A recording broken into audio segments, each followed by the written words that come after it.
Good morning Pahalgam. এটা ছিল আমাদের কাশ্মীর ব্লগ পার্ট 4।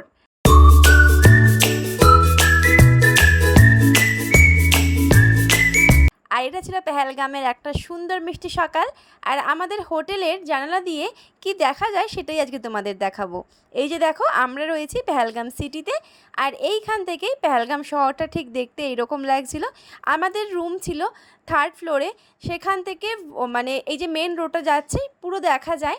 আর এই যে যখন বরফ পড়বে তখন এই পুরো জায়গাটা বরফ জুড়ে থাকবে। আর যে দূরে দেখতে পাচ্ছ ভ্যালিটা, এই ভ্যালিটাই কিন্তু কাশ্মীরের মিনি সুইজারল্যান্ড, যেখানেই কিছু মাস আগে ভয়ঙ্কর একটা দুর্ঘটনা ঘটে যায়। এটাই কিন্তু দেখা যায় আমাদের রুম থেকে। আর আমরা কিন্তু তার পাশেই ছিলাম একদম, সেখান থেকেই দেখা যাচ্ছিল, ঘোড়াগুলো যাচ্ছিল, কিন্তু সেখানে অ্যালাউ ছিল না সাধারণ মানুষদের জন্য এখন। আর রুমের এই দিকটা দেখলে তোমরা আমাদের রাস্তা আর হচ্ছে মিনি সুইজারল্যান্ড যাওয়ার রাস্তা। আর এই দিকটা দেখছো যে পাহাড় জুড়ে পড়ে রয়েছে বরফ। আর যেহেতু এগুলো ছিল ফ্রেশ বরফ, তো সেই জন্য প্রচণ্ড ঠান্ডা আসছিল বাইরে থেকে। আগের দিন রাতেই প্রচুর স্নোফল হয়েছে, তো সেই জন্য এই বরফগুলো জমেছে। 4-5 দিনের মধ্যে পুরো পাহাড় ঢেকে যাবে, তারপরে রাস্তা থেকে আসতে শুরু করবে বরফগুলো। আমরা এখন যাবো হচ্ছে পেহেলগামের যে সাইট সিনগুলো রয়েছে সেই সাইট সিনগুলো দেখতে। কোথায় কোথায় যাওয়া হয় সেই ভিডিও আসবে খুব তাড়াতাড়ি, প্লিজ সাথে থেকো, স্টে টিউনড। কিছু কিছু জায়গা এতটাই সুন্দর হয় যেগুলো কিন্তু মনের খাতায় বন্দি করে রাখতেই ভালো লাগে। চোখের ফ্রেমে মনে হয় শুধু দেখেই যাই। এই সৌন্দর্য যেন অফুরন্ত, যেন শেষই নেই কোনো। আমরা কাশ্মীর গিয়েছি মানে ডে 1 থেকে শুরু করে জম্মুর প্রত্যেকটা রাস্তা এত সুন্দর ছিল যে বলার কোনো ভাষা নেই। ওই যে বললাম, কিছু কিছু জায়গা আমাদের মনের মণিকোঠায় চিরদিন থেকে যাক। Hello everyone, good morning. Kashmir day 3, আজকে আমরা যাচ্ছি পেহেলগাম। পেহেলগামের প্রথম সাইট সিন চন্দনওয়ারির দিকে আমরা যাচ্ছি। জাস্ট বেরোলাম, এখন ঘড়িতে বাজে মোটামুটি 10-10:30 হবে। আর আমরা অলমোস্ট অনেক লেট করে ফেলেছি। আর বুঝতেই পারছো কতটা ঠান্ডা। এখানে মোটামুটি সকালের দিকে 1-2 ডিগ্রি তো ছিলই, চেক করা হয়নি, বাট ওই রকমই হবে। স্নোফল এখনও অবধি আমরা পাইনি। আর এখন আমরা যাচ্ছি, দেখা যাক ওখানে গিয়ে আমরা কীরকম ভিউ পাই, অবশ্যই তোমাদের সাথে শেয়ার করবো। আর পাশাপাশি এত সুন্দর সাইট সিনগুলো রয়েছে যেগুলো চোখে দেখতেই ভালো লাগছে, ক্যামেরাবন্দি করতে নয়। সব তাকিয়েই থাকি সারাক্ষণ ধরে। পাশ দিয়ে নদী ছিল ওইদিকে, ডিডার নদীটা, ওটা আমরা ক্রস করে এখন এইদিকে চলে এসেছি। চলো যেতে যেতে বাকি ভিউগুলো দেখাই। আমাদের প্রথম সাইট সিন ছিল চন্দনওয়ারি। আর চন্দনওয়ারি যাওয়ার রাস্তাটা ছিল ঠিক এই রকম। আমি পেছন দিক থেকে ভিডিওটা করতে বলেছিলাম ওকে। ঠিক এখন আমরা রাউন্ড করে করে ঘুরছি। চন্দনওয়ারির ভোরের দিকে নাকি ফ্রেশ বরফ পড়েছে। এগুলো সব ফ্রেশ বরফ, দেখে মনেই হচ্ছে পুরো সাদা। যেহেতু এখন কয়েকদিন বরফ পড়বে, তারপরে পুরো পাহাড়গুলো ঢেকে যাবে। আর এখন ঠিক এই রকম লাগছে।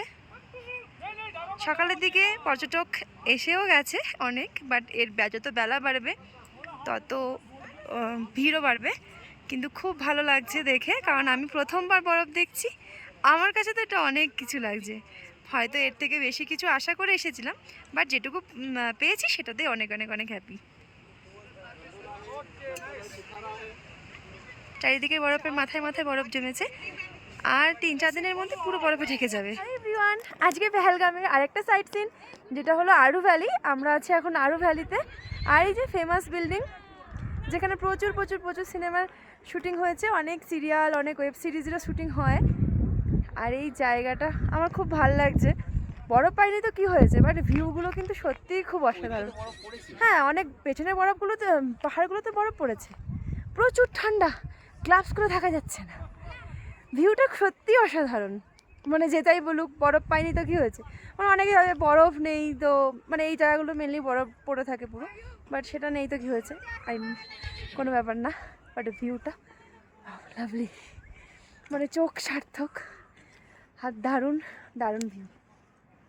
আজকে আমরা ঘুরেছি পেহেলগামের 3টে সাইট সিন, চন্দনওয়ারি, আরু ভ্যালি আর হচ্ছে বেতাব ভ্যালি। 3টে জায়গায় অসাধারণ সুন্দর ছিল। আর তার মধ্যে এই পেহেলগাম লেখা জায়গাটাও ভীষণ সুন্দর। করতে গিয়ে চশমা পরে আমি নদীর জলে মুখ চুপিয়ে ফেলেছি। তারপর আমার হাতের অবস্থা লাল হয়ে গেছে, 2 হাত, তাকাতে পারছি না, কথা বলতে পারছি না। ওই নদীতে আমি ফটো তুলতে গিয়ে পুরো হাত মুখ চুপিয়ে ফেলেছি, ট্রেন্ডিং ভিডিও করতে গিয়ে যাতা অবস্থায় চশমা।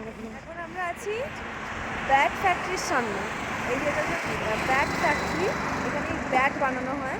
এই যে সব ব্যাট রাখা রয়েছে। আর ওই যে ছাদে বড় বড় কাঠের টুকরোগুলো দেখতে পাচ্ছ, এইগুলো সব ব্যাট বানানো হচ্ছে। আর ভেতরে ব্যাট বানানো হচ্ছে। আমি আর ভেতরে ঢুকিনি, ভাবলাম বাইরে একটু দাঁড়াই। এই যে চারিদিকে অনেক অনেক কাঠ রয়েছে, ঠিক আছে, সব উপরে এই কাঠগুলো দিয়েই সব ব্যাটের শেপ বানানো হয়। বিভিন্ন রকম ব্র্যান্ডের ব্যাট এখানে বানানো হয়। সবাই গেছে ভেতরে, কিন্তু আমি ভেতরে যাইনি। আমার না মানে অনেকটা গাড়িতে আসার পর একটু মোশন সিকনেস রয়েছে, সেটা একটু খারাপ লাগে মাঝে মাঝেই। সেই জন্যই একটু মাঝে মাঝে ফ্রেশ এয়ারটা নিতে ইচ্ছে করে, তো মাঝে মাঝে একটু বাইরে বেরোই। এখানে আরও অনেক, দেখো সব জায়গায় মোটামুটি কাঠ রয়েছে, সব জায়গায়। আর আজকে আমরা এখন যাচ্ছি পেহেলগাম থেকে শ্রীনগর।